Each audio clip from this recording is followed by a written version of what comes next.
Boa tarde, sono Nicola Minervini, vos falo di Bergamo, na Itália, e o nosso tema de hoje é como melhorar a competitividade da nossa exportação. Obviamente, os caminhos são dois, com método e com associatividade, quer dizer, integrando empresas. Eu gostaria, antes de entrar no assunto, deixar algumas reflexões sobre uma série de perguntas que talvez não são muito frequentes no nosso dia a dia. Pois a gente ovviamente se queixa do famoso custo Brasil, câmbio, tributos, impostos, burocracia, portos, rodovias, etc. Mas eu estou seguro que a maior parte da responsabilidade da competitividade da empresa no mercado internacional está na própria empresa. Eu vou tentar demonstrar isso. O que eu costumo dizer, você pode viver no melhor país do mundo, com o menor custo país possível, mas se você não tiver um custo empresa competitivo, se você não tiver uma empresa competitiva, não adianta morar na Finlândia, na Suécia, na Suíça ou no Brasil, se a nossa empresa não tiver uma competitividade intrínseca. Então, vamos deixar um pouco de lado o custo Brasil, que já estão milhares de artigos e livros escritos sobre isso, e vamos falar mais sobre a nossa empresa. Por exemplo, algumas reflexões. Tipo, nós temos uma capacidade de produção sobrando ou nós temos capacidade exportadora? Essa é uma primeira grande barreira à nossa atitude à internacionalização. Quantas vezes se falou no Brasil, saída para a crise, 2 pontos, exportação, nada de mais errado, porque isso quer dizer, está sobrando produção, então você joga para fora, não é assim. O pior momento para você entrar na exportação é quando está em crise, porque provavelmente para você poder exportar, você tem que mudar a característica do produto, talvez marca, talvez pessoal, talvez normas, talvez embalagem, um monte de coisas. Então pode ser que a crise acaba e a tua empresa acabou, ou você não conseguiu fazer todas aquelas mudanças necessárias para entrar no mercado internacional. Então, capacidade exportadora não é capacidade de produção sobrando. Capacidade exportadora é a atitude da empresa para se desenvolver, para atender às exigências do mercado internacional. Esse eu acho que tem sido um dos primeiros grandes entraves ao aumento da exportação. Quantas e quantas empresas a gente tem levado em feiras internacionais, missões empresariais, quando a empresa nem sequer podia vender na esquina. Quer dizer, a gente tem se preocupado mais da capacidade de produção e não tem avaliado a capacidade exportadora. Então, esse é um primeiro conceito. Capacidade exportadora não tem nada a ver com capacidade de produção. Uma outra pergunta que o empresário tem que se fazer: por que alguém do outro lado do mundo vai comprar o meu produto? Não vale dizer que você tem um produto ótimo, o pessoal compra, é barato e é bonito. Com a concorrência internacional que existe hoje em dia, se você não tiver desenho, inovação tecnológica, inteligência comercial, presença nos mercados, vai ser muito, muito difícil. Então aí vem a pergunta: nós conseguimos a excelência no mercado interno antes de pensar na exportação? Por que isso? Porque se a gente nem sequer no nosso quintal conseguimos estar no top do mercado, vai ser muito mais difícil, provavelmente, atacar mercados externos onde você vai encontrar concorrentes que talvez você ainda não conhece no teu mesmo mercado interno. Moral da história: se você não tiver um mínimo de excelência no mercado interno, vai ser mais complicado atacar o mercado externo. Então, sugestão: não vamos jogar todo mundo na exportação. Vamos dividir em 2 trilhos. Tem empresas que não podem exportar. Não é que todo mundo pode exportar.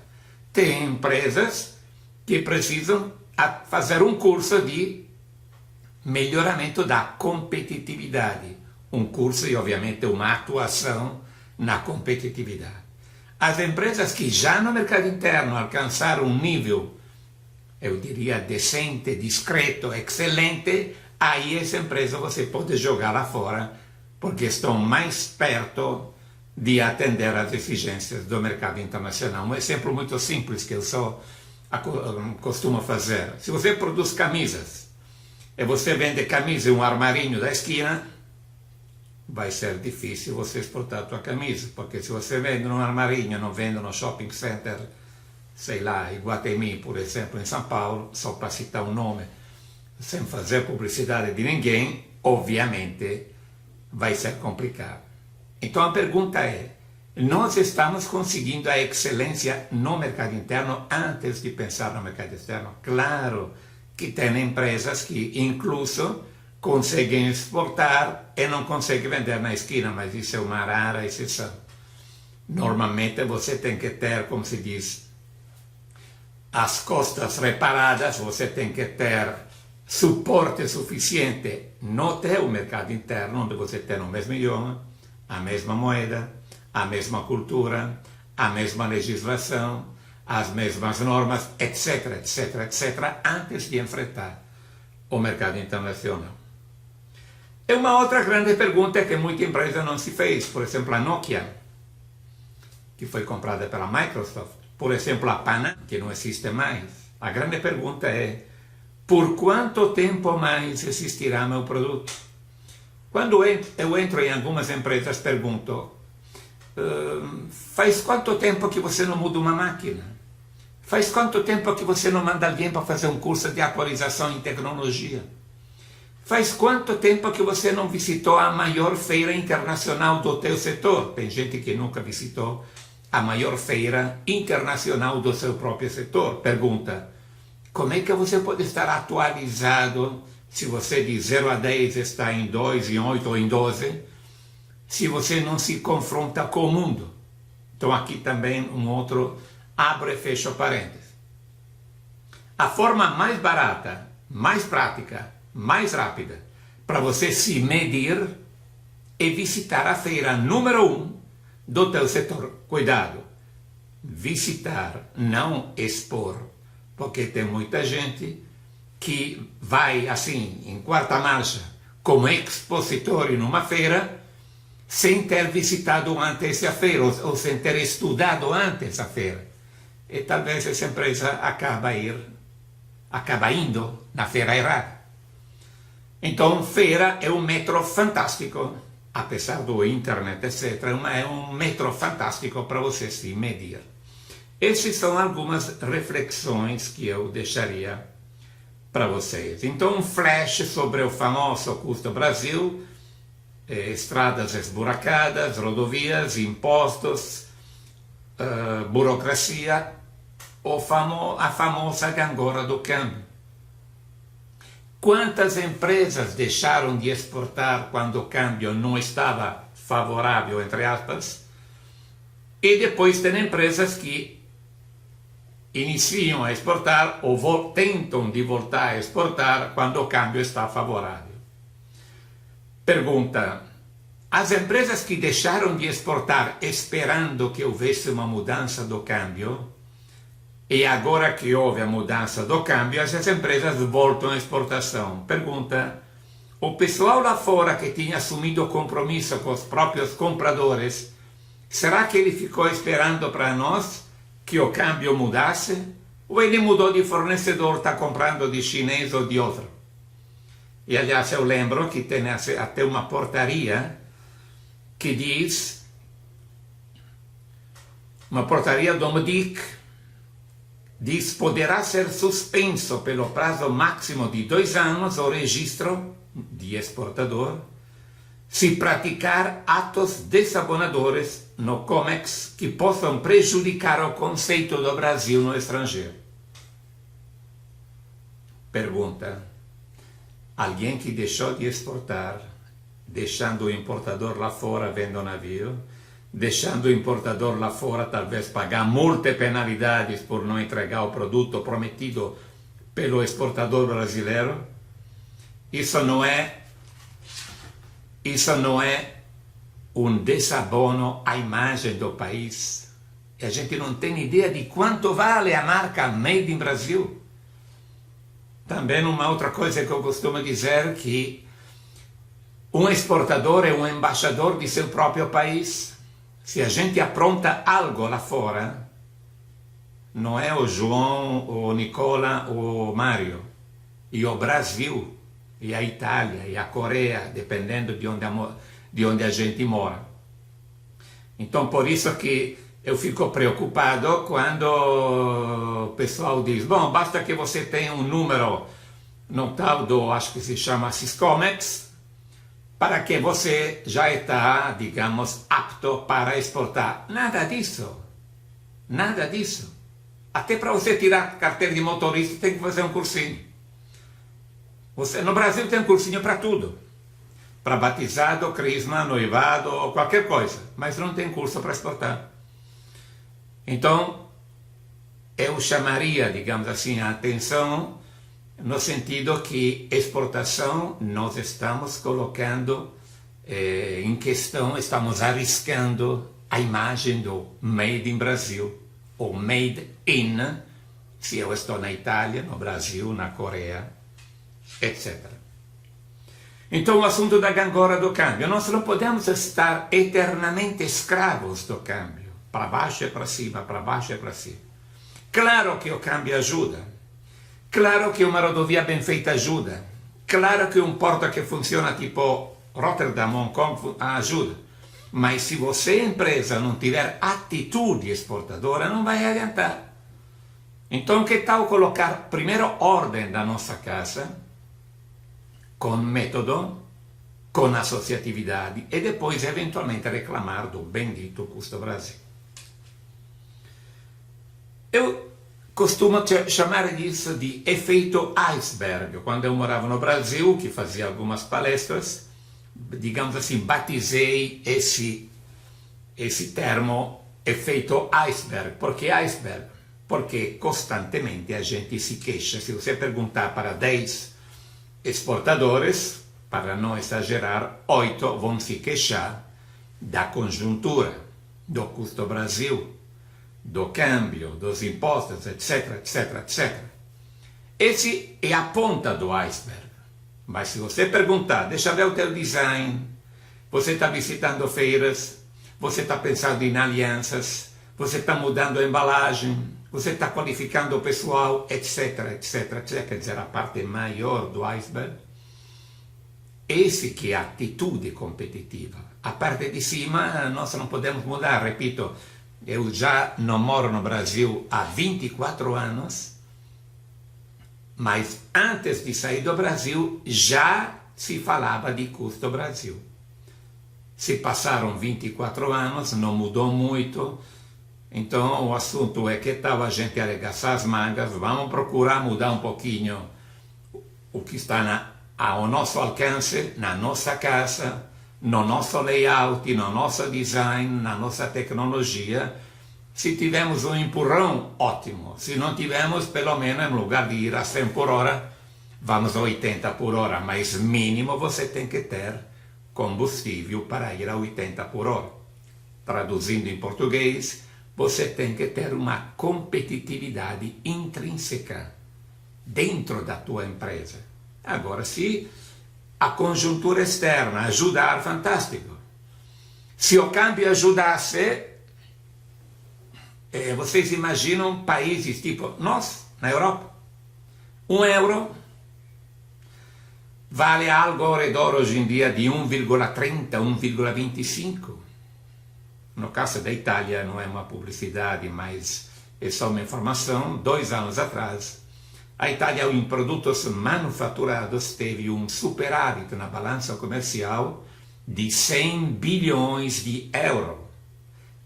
Claro, o saldo total foi negativo porque a Itália exporta inteligência, desenho, tecnologia, mas a gente importa tudo. Então, obviamente, isso nos diz que a briga não está no commodities, a briga está no valor agregado. na embalagem, na apresentação, nas características do produto, como nós podemos ver todos os dias nos produtos que a gente está conquistando, comprando. Então, alguma coisa é contexto público, o custo Brasil, mas o mais importante, do qual nós vamos falar mais, é a atitude competitiva da empresa. Um outro tema também dentro do famoso custo Brasil poderia ter ajudado muito o Brasil para ser competitivo se a gente tivesse feito mais acordos. Imagina que nos últimos anos foram firmados 500 acordos. O Brasil só firmou 3. E o pior, a gente está firmando acordo com um país mais pobre do que a gente. Dizia alguém muito tempo atrás, juntar miséria com pobreza não dá. Por exemplo, na América Latina, Chile e México são campeões mundiais de acordos internacionais. Claro que nós estamos amarrados um pouco ao tema do Mercosul, mas também em alguns setores empresariais a gente identifica que o pessoal não é muito entusiasta de acordo, porque obviamente você não vai ter mais aquelas barreiras, aquelas proteções, porque se você facilita que o teu produto entra num outro país, também o produto do outro país vai entrar no nosso país. Aí cabe a pergunta, e aí? Nós vamos aguentar a concorrência, a competitividade? Então isso também tem atrapalhado o nosso posicionamento. Então, entrando na empresa, eu diria que nós temos que ter em mente esse tripé. Para que uma empresa possa se internacionalizar, nós precisamos de 3 ferramentas. Empresa competitiva, isso quer dizer muita coisa. Organização, administração, finança, desenho, tecnologia, inovação, layout, pessoal. A empresa como um todo, e isso é um tema. O outro tema, você tem que transferir o produto de uma forma competitiva. E aqui precisaríamos de dias para enfrentar esse problema, esse tema. O que quer dizer transferir o produto? Por exemplo, você está em São Paulo, se não em Vitória, você está fabricando móveis, e aí você está competitivo no teu armazém, só que o teu móvel vai chegar na Austrália, na Índia ou, sei lá, na Alemanha. E tem muita gente que utiliza termos de comércio internacional, os famosos Incoterms, International Commercial Terms, do tipo ex-works, quer dizer, colocado na minha fábrica, ou máximo FOB, Free On Board, livre a bordo. A grande pergunta é, nós não devemos ser competitivos na nossa fábrica. Nós temos que ser competitivos na lojinha de Nova Delhi, de Nova York ou de Milão. Moral da história, se você não coordena a transferência do produto, por transferência do produto eu entendo a distribuição física internacional, que é muito mais da logística, você talvez vai perder em competitividade. Então, moral da história, não basta ter um produto competitivo na tua empresa, o teu produto tem que ser competitivo também uma vez que você exportou do outro lado. Então você tem que fazer o raciocínio ao inverso. Para que um móvel possa ser vendido a 100 na Índia, a quanto tem que sair daqui? Obviamente, você tem que fazer uma pesquisa de mercado, você tem que conhecer a estrutura comercial da Índia, a estrutura de custos de importação, fazendo raciocínio de trás para frente, para saber a quanto tem que sair do Brasil para que o produto possa ser competitivo lá fora. E cuidado que às vezes, dependendo se você produz joias, móveis ou cimento, às vezes o teu preço colocado na tua fábrica é multiplicado por 4 ou por 5. Então, por isso que é importantíssimo ter esse breakdown, esse detalhamento do custo de importação e comercialização. Então, segundo tema, empresa competitiva, transferência do produto, e o terceiro tema é a gestão do mercado. O que quer dizer gestão do mercado? Será que a gente está exportando no mercado certo? Será que você, no lugar de exportar para a Argentina, tinha que exportar para a Polônia ou para a Rússia? Ou será que você, no lugar de usar um distribuidor, deveria ter usado um agente? Ou será que você poderia ter feito uma aliança estratégica com um parceiro lá fora? Quer dizer, tem N formas distintas, principalmente alianças, hoje em dia, para entrar no mercado internacional. Então aqui cabe a outra pergunta. Nós estamos gerenciando o mercado ou nós estamos administrando pedidos? Qual é a diferença? Administrar pedido é uma forma passiva, é uma forma reativa de administrar a exportação. Gerenciar o mercado é toda outra coisa. É você pegar a tua malinha, visitar feiras internacionais, buscar parceiros, identificar qual o parceiro ideal para a tua empresa e não abrir a porta o primeiro que toca a campainha, como muitas vezes acontece, abre e fecha uma parêntese. Nós estamos trabalhando com o pessoal certo lá fora? Ou será que a gente está vendendo a quem nos mandou um e-mail, a quem nos conhecemos por LinkedIn, por Facebook, por Twitter e companhia? Ou alguém se apresentou, nós simpatizamos com ele e confiamos talvez a nossa representação no país dele. Pior, talvez temos autorizado ele a registrar a nossa marca no país dele. Nunca faça isso. A marca tem que ser registrada por você. Porque talvez o nosso amigo lá fora registrou a tua marca, mas registrou no nome dele. E aí você, quando vai descobrir, você acaba de descobrir que não é mais proprietário da tua marca. Aqui cabe uma outra parêntese. Você tem certeza que é proprietário da tua marca no exterior? A. B. Você tem certeza que a tua marca pode ser tão atrativa quanto é no mesmo mercado interno? Obviamente tem que ser feita uma pesquisa de mercado, uma pesquisa de comunicação, de diferenças culturais. Outro tema importantíssimo. Os especialistas dizem que mais de 50% dos fracassos na área internacional é devido à falta de conhecimento de diferenças culturais. O que quer dizer isso? Se você vai nos Estados Unidos, na China, na Itália ou na Argentina, obviamente, você tem que ter um conceito diferente de tempo, uma forma de se cumprimentar, o tipo de argumentos de vendas a serem utilizados, evitar gafes que podem estragar uma negociação de meses. E tem muita gente que, pensando de conhecer algum idioma estrangeiro, coloca um gerente de exportação ou um chefe de exportação, mas sem ter se preocupado da parte principal, conhecimento da cultura. E, insisto, diferenças culturais são responsáveis por muitos fracassos na área de internacionalização. Então, gente, fechando esse conceito, para que eu possa ser competitivo, então posso usar um método, eu tenho que ter uma empresa competitiva, tenho que dominar a transferência do produto e tenho que fazer uma gestão de mercado, que não é administração de pedidos.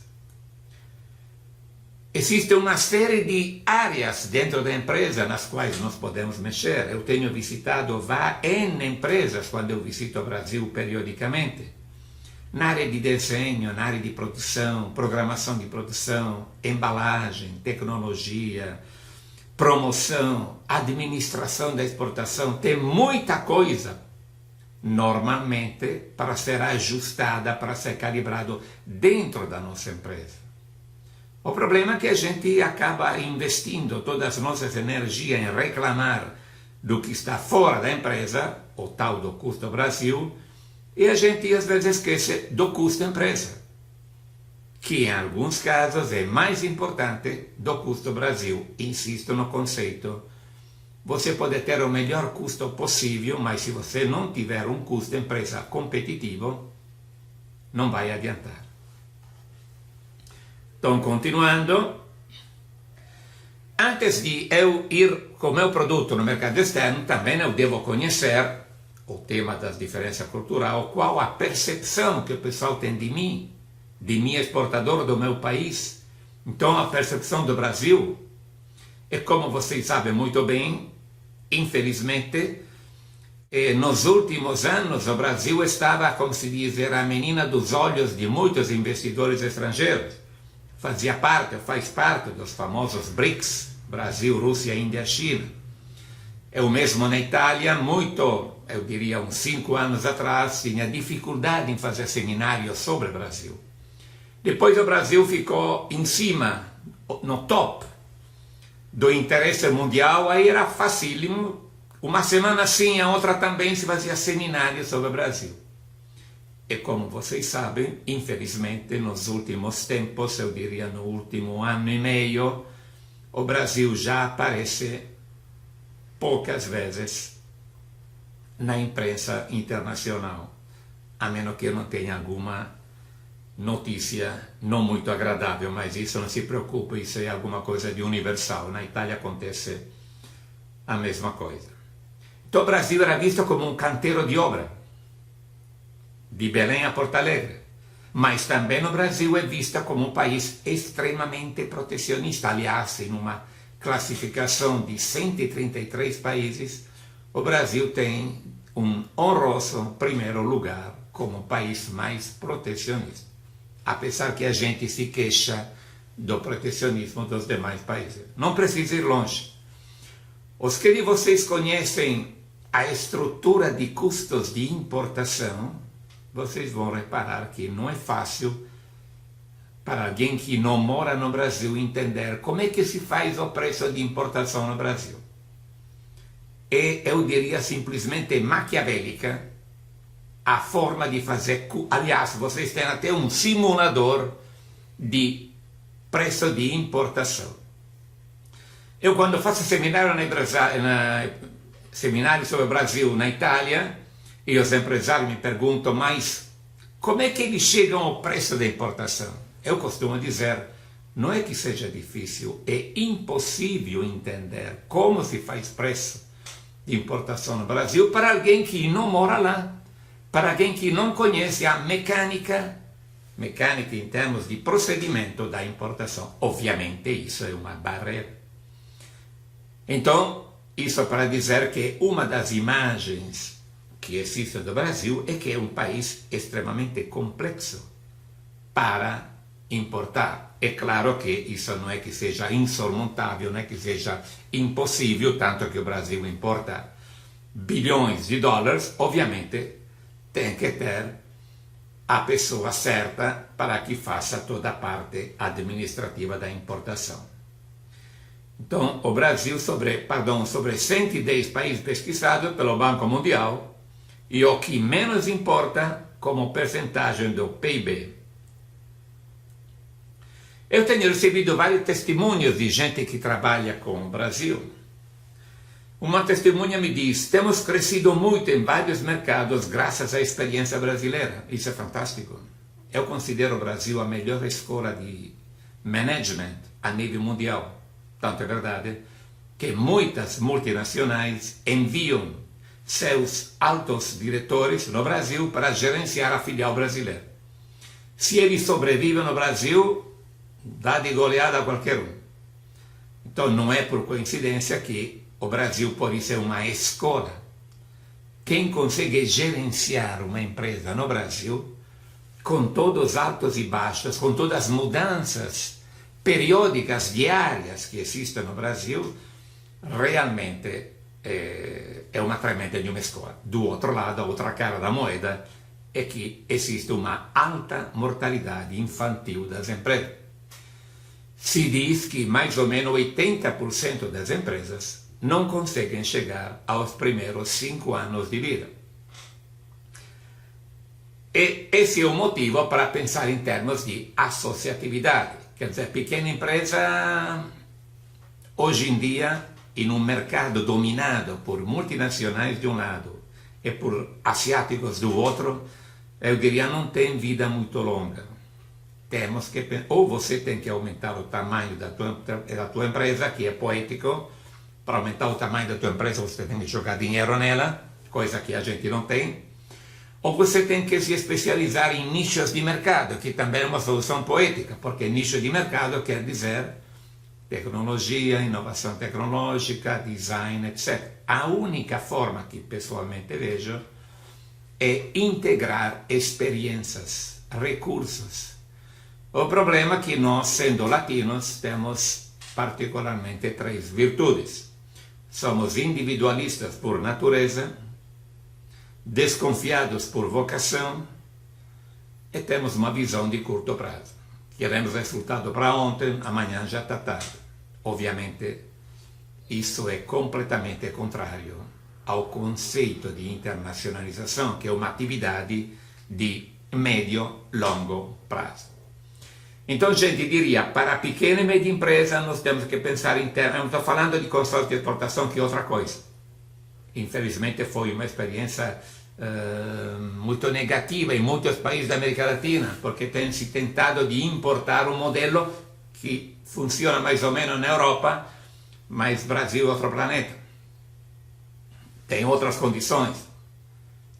Então, pessoalmente, inclusive, eu ajudei a criar um modelo para a América Latina, que chamei de SIPE, Sistema Integrado de Promoção da Competitividade da Exportação.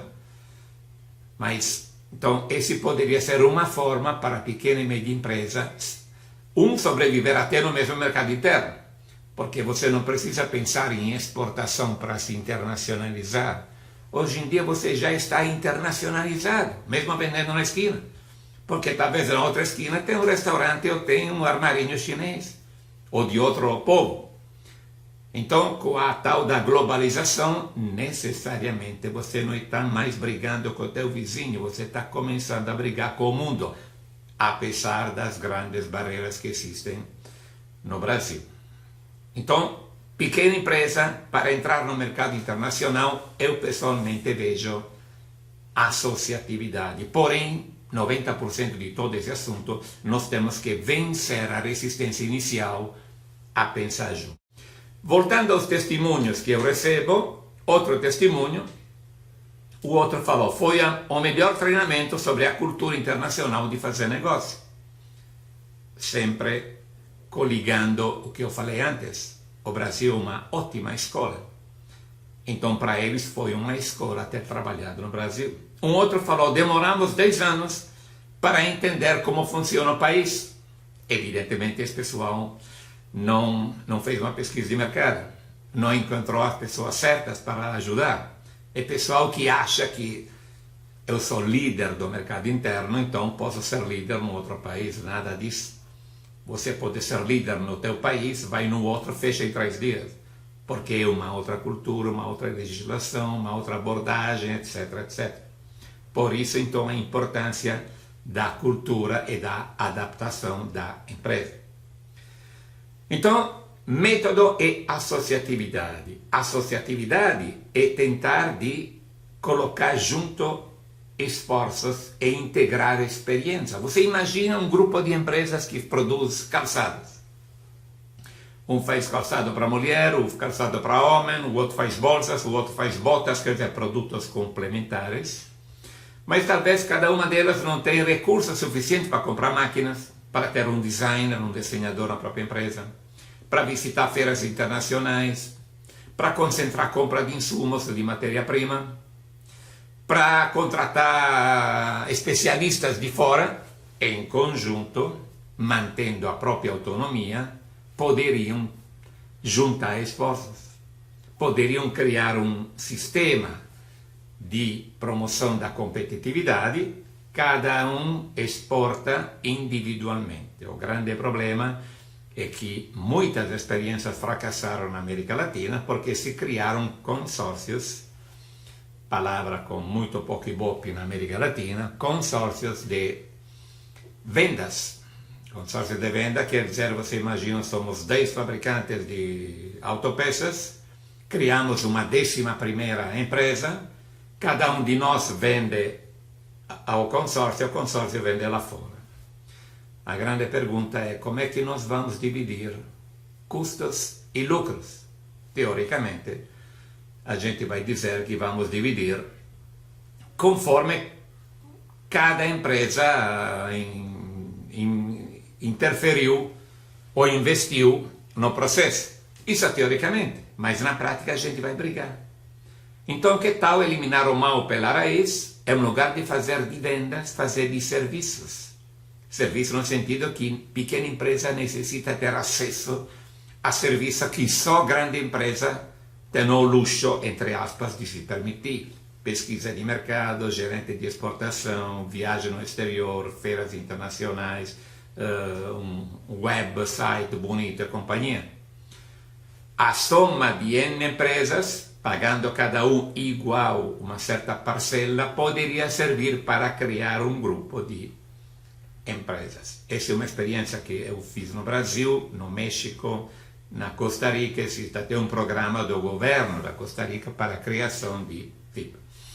Então, esse entendo por associatividade. Obviamente, a associatividade não é só para PYME, mas é também para grande, média empresa. A grande vai sozinha. Finalmente, o método que eu sugiro, o método que eu chamo de PYME.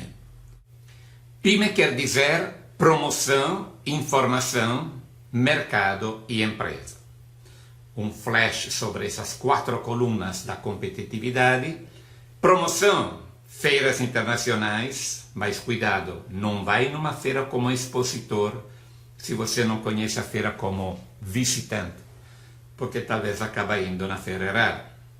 Então, feira, missões empresariais, e quantas missões que fracassam, porque talvez você vai até Costa Rica ou a Rússia para vender calçados, e o outro do outro lado queria comprar pregos ou queria te vender calçado, porque talvez não houve uma identificação de demanda e oferta, não houve todo um trabalho de preparação. Eu considero a missão muitas vezes mais importante que a feira internacional, mas a missão tem que ser feita de uma forma extremamente organizada. Feira, missão, internet, catálogo, viagem, marca, tudo isso então eu considero nesse pacote, desse contenedor da promoção. Informação. A maior carência da empresa é a falta de informação.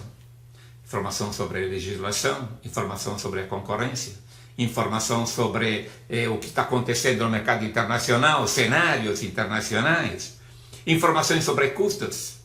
Então, por favor, existem N fontes de informação, mas ainda agora com internet, etc., mas temos que estar informados. Então, a informação não é só ir em Google. Informação existe toda uma série de fontes de informações importantíssimas, desde as entidades de apoio à promoção, que vocês têm no Brasil, Medix, Essex, Camex, Funsex e companhia, até informações de livros, de periódicos, de jornais, informações especializadas, de links especializados. Então, PYME, promoção, informação, mercado. O cuidado na seleção do mercado, na combinação produto e mercado, às vezes você tem que mudar o produto de acordo com o mercado onde você vai. A seleção do mercado, a seleção da forma como você entra no mercado. Você pode entrar com um agente, com um distribuidor, com um consórcio, com uma trading, com uma aliança estratégica, por internet, tem N formas distintas. Então, acontece que várias vezes o nosso exportador acaba se limitando, ou busca um agente, ou busca um distribuidor, ou busca um cliente final. É muito pouco para falar de gestão de mercado. Existem pelo menos mais de 20 formas distintas de entrar no mercado. Obviamente, eu insisto nisso. Para você escolher como você entra no mercado, primeiro você tem que fazer a pesquisa do mercado e a pesquisa das formas de comercialização. E antes disso, você tem que fazer uma avaliação da tua capacidade exportadora, para ver se você tem mais requisito para exportar para a Bolívia ou para o Japão, para a Dinamarca ou para Paraguai. Quer dizer, dependendo da tua capacidade exportadora. Seleção de mercado, seleção de forma de entrada, seleção do teu parceiro. E aqui também um outro detalhe importante, seleção de parceiro, eu não falo de comprador. E a gente, com aquela pressa tremenda que tem em faturar, nós acabamos sempre buscando um comprador para o nosso produto e não um partner, um parceiro, um sócio, alguém com quem você sentar ao redor de uma mesa e fazer um trabalho de programação, ações de promoção e comercialização. Obviamente, insisto, não abre a porta ao primeiro que tocar a campainha. Traduzindo em português, nós temos que selecionar, quer dizer, você não pode apontar um agente ou um distribuidor, o primeiro que você encontra em uma feira ou em Inter. Você tem que ter uma gama de opções, obviamente sempre depende do poder contratual das duas partes, mas supondo que você tenha o mesmo poder contratual da tua contraparte, procurar selecionar entre 5, entre 10, entre N, mas não sobre um. Você pode até ganhar uma loteria, acaba de encontrar o melhor parceiro possível, mas é uma loteria. Então, P de promoção, I de informação, M de mercado e de empresa. A nossa empresa tem que ser competitiva. Então, por favor, vamos fazer um check-up. No meu livro eu chamo isso de Export Check-up, uma avaliação na área industrial, na área de informação, na área de promoção, na área administrativa de exportação, na área de custos, para ver por quanto andamos. E tem muita coisa para melhorar na nossa empresa. Então, gente, o meu tempo está terminando, eu espero de ter transmitido, não digo informações, mas reflexões. Então, as ideias que eu espero ter transmitido para vocês, vamos deixar um pouco de lado o famoso custo Brasil, vamos focalizar o custo empresa, vamos focalizar o método PYME, promoção, informação, mercado, empresa. Vamos pensando em associatividade, sistema integrado de promoção de exportação, esquecendo ou tentando de esquecer que somos latinos, mas acontece que hoje em dia você não tem outra alternativa. A PYME, a pequena e média empresa, está sendo assim, tá que nem sanduíche. Aqui em cima tem a multinacional que está delocalizando, quer dizer, está indo na China, na Albânia, na Romênia, etc. E do outro lado você tem os chineses que estão subindo. Por quê? Porque estão melhorando a qualidade, estão formando mais engenheiros, estão comprando máquinas de tecnologia de nós. Então os chineses estão subindo, as multinacionais estão ocupando mais e mais espaço. Se você é uma pequena, média empresa, você está sendo achatada no meio dessas duas potências. Então, a única solução que eu vejo, repito, ou você tem um produto único, que tem uma fila de compradores lá fora, coisa um pouco romântica, ou você tem que pensar em alianças estratégicas. Gente, agradeço a vossa atenção, insisto, espero de ter deixado reflexões, algo para se pensar como podemos melhorar a nossa competitividade, e fico à vossa disposição para perguntas, debate, eventualmente depois desse debate, contatos, etc. Obrigado e uma boa tarde para vocês. Olá, tudo bem? Meu nome é Rodrigo Fagundes e eu sou fundador do Instituto Nacional de Logística e Comércio Exterior. Em primeiro lugar, eu gostaria de te agradecer por ter se inscrito no nosso congresso, que é um evento inédito no país nesse segmento. Ninguém jamais ofereceu um evento como esse totalmente grátis e com conteúdo realmente relevante. Bom, é o seguinte, todo evento está sendo transmitido gratuitamente, sem qualquer custo, nos dias e horários pré-agendados.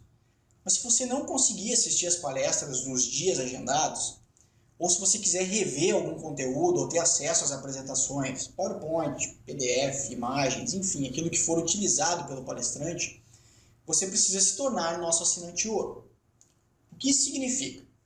Bom, significa que para ter acesso VIP vitalício para você, para sua empresa ou seus funcionários, enfim, além de receber o certificado de participação e de receber palestras bônus, palestras essas que não vão ser transmitidas no calendário do evento, ou seja, palestras extras, além de também fazer parte de uma comunidade secreta no Facebook, onde os palestrantes estarão te respondendo dúvidas, além de você poder trocar experiências também com os demais participantes do evento. Para isso, você vai precisar se tornar nosso assinante. Aí vão algumas informações que você deve estar se perguntando sobre a assinatura ouro. Ah, mas Rodrigo, quanto isso vai custar? Porque você não falou isso antes. Enfim, dúvidas que você está tendo nesse momento. Antes de te responder essas perguntas, eu quero te dizer o seguinte. Primeiro, eu pesquisei algumas empresas que oferecem treinamentos online em temas específicos e os valores são mais ou menos esses que eu vou te falar agora. Um curso básico de gestão de estoques pela internet está custando hoje R$ 990. Um curso de Six Sigma, também é um tema único, uma palestra só, R$ 1.400, isso já com desconto de 30%, sem desconto R$ 2.000. Está tendo um fórum que chama Fórum Comprar 2014, que também é online, com 5 palestras, que está sendo oferecido por R$ 1.390. Isso para participar de um evento onde um único tema é abordado e não há como assistir sem pagar. Segundo, todo esse evento tem um custo para você assistir, mesmo para você que vai assistir de graça. Ou seja, eu, Rodrigo, estou pagando uma série de despesas para que você possa ver esse conteúdo sem pagar nada. Porque se você se inscreveu, já garantiu sua vaga para assistir nos dias e horários agendados. Isso não vai mudar, é grátis mesmo. Não há nenhuma obrigação de adquirir nada para assistir o congresso, ok? Não é venda casada, nada disso. Se você se inscreveu, vai assistir nos dias agendados gratuitamente. Terceiro, muitas pessoas me perguntaram sobre o certificado de participação, se haveria. Para isso, somente os assinantes terão acesso, pois não seria justo eu entregar o certificado para todos os inscritos sem ter certeza que a pessoa vai assistir a todas as palestras, pois eu não tenho como saber quem acessou ou não, em que horário aquele conteúdo. Já quem adquiriu o pacote, esse sim eu sei que vai assistir, e para ele eu entrego o certificado, além de todos os outros bônus, é claro. Quarto, estamos falando de um congresso com 18 palestras, sobre temas variados e com conteúdo prático, onde você poderá, após o evento, aplicar no seu dia a dia as dicas dadas pelos palestrantes, mudando sua forma de trabalhar e realmente agregando valor a você mesmo. Essa é a ideia do Instituto, te entregar conteúdo que você realmente possa aplicar. Mas sem mais delongas, vamos ao fatídico preço. Bom, o acesso ouro vai te custar R$ 637, os quais você vai poder pagar no cartão de crédito ou no boleto, como ficar mais em conta para você. E por que esse valor? Bom, porque é um valor justo por todo esse conteúdo, enfim, é um valor que fica acessível para o público em geral, e porque a intenção aqui não é lucrar, mas sim custear o projeto. Vai ser com esse retorno que eu vou poder seguir fazendo mais eventos como esse, trazendo conteúdo grátis e de qualidade para você, que quer se atualizar com as melhores práticas de mercado. Antes que você se pergunte, eu quero te dizer que estou verificando uma forma de parcelamento desse valor no cartão, tá bem? Mas vai ser possível sim, e assim que o carrinho for aberto, para que você possa comprar, eu vou te informar sobre as condições de pagamento. Tá bem? Meu muito obrigado e até o nosso próximo contato.